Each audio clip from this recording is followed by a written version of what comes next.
دا یو خور تپوس کړی دی چې زما خاوند سعودي عرب ته تللی دی او 2 کاله وشو هغه بېروزګاره دی بالکل څه روزګار ته نه میلاوي چې دې څه وجه کېدلی شي دا مسله ګوره یاد لرئ چې کوم رزق د انسان لپاره لیکلی شوي که نه نو هغه رزق به ورته میلاویږي د هغې نه ورته سیوا نه میلاویږي او د هغې نه ورته کم نه میلاویږي دا زموږ عقیده او زموږ ایمان دی وفي السماء رزقکم په اسمان کې ستاسو رزق دی وما من دابة فی الارض الا علی الله رزقها هیڅ یو ځل د سر نشته مګر په الله باندې د هغې رزق دی او دا حدیث صحیح کې راغلی ان روح القدس قد نفث في روعي ان النفس لن تموت حتى تستكمل رزقها چې روح القدس زما په دې زړه کې دا غورځولې ده چې یو نفس هغه پورې نه مري څو پورې چې خپل رزق چې کوم نه مکمل کړي پاتې شو ته روزګار نه میلاوي دا خو ته تقدیر کې الله لیکلي دي دویم دا دی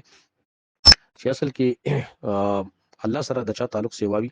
الله سره خپل رابطه چې مضبوطي نو دا ټول مشاکل ټول مصیبتونه چې کوم دغه اسانيږي زمونږ اکثر خلکو دا طریقه ده چې کله موږ مسافر شو مسافرۍ کې به موږ ته دغه نه ملاويږي روزګار نه ملاويږي نو په دې کې پراته د خلک به فلمونه ګوري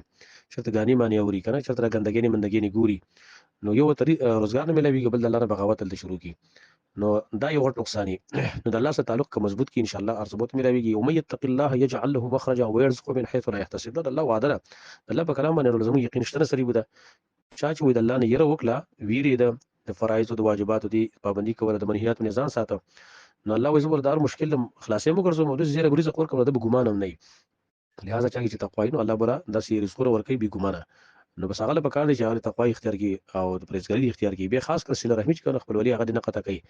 خپل مور پلا رونه وغیرہ دغه خیال ساتي اکثر د سله رحمی د قطع کول په وجه باندې هم په رزق کې کمی راځي او د کاروبارونو خلکو اغنه کولاوي او دغه سره سره کپر د حق پر چاپاتی نو بس هغه د ملور کی